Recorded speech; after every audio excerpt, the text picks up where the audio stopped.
किसी mobile company को अगर आपका घर, प्लॉट या दुकान पसंद आ गई तो वो उसके ऊपर अपना मोबाइल टावर लगा सकते हैं और 1 महीने के अंदर अंदर आपको अपना ये प्लॉट, दुकान या घर जो है खाली करना होगा। अगर आप खाली नहीं करेंगे तो आपको 5 करोड़ रुपए का जुर्माना होगा। और ये मैं नहीं कह रहा, ये कौमी असेंबली से बिल पास हो गया है और सेनेट में पेश कर दिया गया है। और कौमी असेंबली में जिन लोगों ने इसको पास किया है उन्होंने इसको पढ़ना भी गवारा नहीं किया। इवन जो हमारी IT की मिनिस्टर हैं शीजा फातिमा खाजा साहिबा, उन्होंने भी ये नहीं पढ़ा था। असेंबली के फ्लोर पर ये इंकशाफ हुआ है। ये हुआ क्या है, ये तफसीलात जान लीजिए।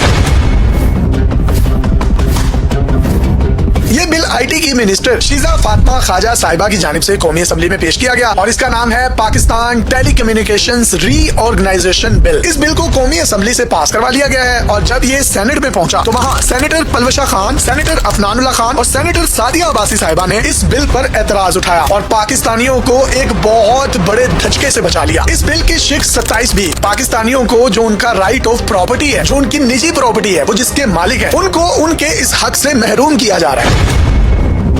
इस बिल में तजवीज किया गया है कि अगर पाकिस्तान में 5G को बेहतर बनाना है और उसका इंफ्रास्ट्रक्चर ठीक करना है तो उसके लिए फाइबराइजेशन की जाएगी, यानी फाइबर या तारें बिछाई जाएंगी। ये इस हद तक तो बहुत अच्छा इकदाम है कि ज़ेरे जमीन तारें या फाइबर वगैरह बिछाई जाएगी, इसमें कोई मसला नहीं है। लेकिन इसके अंदर जो खौफनाक वारदात डालने की कोशिश की गई है वो ये है, जमीन के ऊपर जो इंफ्रास्ट्रक्चर होगा उसको भी शामिल कर लिया जाए। अब वो इंफ्रास्ट्रक्चर क्या होगा? मोबाइल कंपनियां अपने बड़े बड़े लोहे के बड़े टावर उस जमीन के ऊपर लगा सकती हैं। उस टावर को चलाने के लिए जनरेटर रख सकती हैं। अगर कहीं जरूरत पड़ी उसके ऊपर कोई साइट ऑफिस बनाने का तो वो भी बना सकती हैं। इस बिल के तहत अगर किसी भी मोबाइल कंपनी को कोई दुकान, प्लॉट या घर पसंद आ गया और उन्होंने ये फैसला कर लिया कि यहाँ पर हम अपना टावर लगाएंगे तो मोबाइल कंपनी एक पहला नोटिस भेजेगी और 15 दिन के अंदर अंदर उस प्लॉट, घर या दुकान के मालिक को उसका जवाब देना होगा। अगर वो जवाब नहीं देगा तो फिर एक और दूसरा नोटिस भेजा जाएगा जिसकी मियाद भी 15 दिन होगी, यानी 1 महीने में 2 नोटिस भेजे जाएंगे। और अगर इन 2 नोटिस यानी 1 महीने के बाद उस मालिक ने अपनी दुकान, प्लॉट या घर खाली ना किया तो उसको 5 करोड़ रुपए का जुर्माना होगा और हुकूमत जबरदस्ती आपसे आपकी दुकान, घर या प्लॉट जो है वो खाली करवा सकती है और आपको वहां से बेदखल कर दिया जाएगा। अब ये एक ऐसी शिक है जो किसी भी पाकिस्तानी से उसकी जाती प्रॉपर्टी का हक छीन रही है। तो शहरी के पास अपनी जाती मलकियत को खाली करने के अलावा कोई ऑप्शन नहीं होगा और अगर वो नहीं करेगा तो कितना जुर्माना होगा? 5 करोड़ रुपए का। तो वो पाकिस्तानी शहरी जिन्होंने खून पसीने की कमाई से अपना घर, प्लॉट या कोई दुकान बनाई होगी वो तो मोबाइल फोन कंपनियों के आगे बिल्कुल बेबस होगा।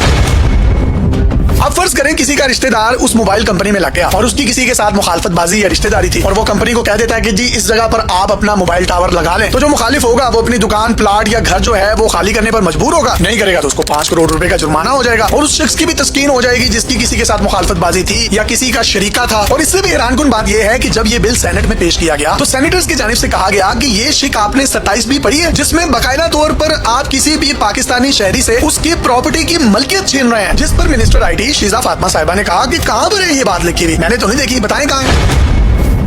जिसका मतलब यह है कि IT की मिनिस्टर साहिबा ने खुद भी इस बिल को पढ़ा ही नहीं था और उन्होंने कौमी असेंबली से इसको पास भी करवा लिया। और ये जो हमारे लिए असेंबलियों में बैठे हुए मुंतखब नुमाइंदे हैं उनमें से किसी एक रुकन ने भी उसको पढ़ना गवारा नहीं किया। इन लोगों का काम है अवाम के लिए कानून साजी करते हैं, तो अगर ये पढ़ेंगे ही नहीं कि उसके अंदर अवाम का मुफाद है, नुकसान है या फायदा है, तो उनको तो अवाम की कोई परवाह ही नहीं होगी। तो अल्टीमेटली जो इनको नीचे से अफसरान ने या इनकी मिनिस्ट्री के लोगों ने लिख कर दिया, इन मिनिस्टर्स हजरात ने या जो रुकने असेंबली थे उन्होंने भी उसको पढ़ना गवारा ही नहीं किया और कौमी असेंबली से ये बिल पास हो गया। और मजीद अगर ये सेनेट से बिल पास हो जाता है तो फिर ये कानून बन जाएगा। फिर वो तमाम लोग जिनकी अपनी दुकान, प्लॉट या कोई घर है जो लाखों, करोड़ों या अरबों रुपए का है और मोबाइल कंपनी को वो पसंद आ जाता है और वो कहती है हमने यहाँ पर टावर बनाना है, 1 महीने के अंदर अंदर इसको खाली करने वरना 5 करोड़ का जुर्माना होगा, सामान उठाकर बाहर फेंक दिया जाएगा, तो बताएं ना वो शख्स अदालत जा सकेगा क्योंकि ये कानून है और लोग लड़ेंगे आपस में। वो तो अल्लाह भला करे सेनेटर अफनानुल्लाह खान, सेनेटर पलवशा खान और सेनेटर सादिया अब्बासी का, जिनकी मेहरबानी है, जिन्होंने इंतहाई शॉर्ट वक्त में सिर्फ 2 दिन का उन लोगों को टाइम दिया गया था कि आपने इसको 2 दिन के अंदर अंदर पढ़ना है और उसके बाद इसको सेनेट में पेश करके इसको मंजूर करवा लिया जाना था। तो ये 3 लोग अगर ना होते तो पूरी पाकिस्तान की जो 25 करोड़ के करीब आवाम है वो इस भोंडे से कानून की नजर हो जाती, तो तमाम लोग आपस में लड़ते, अदालतों में जाते और आगे प्रॉपर्टीज के इतने केसेस अदालतों में उन पर मजीद बर्डन बनता।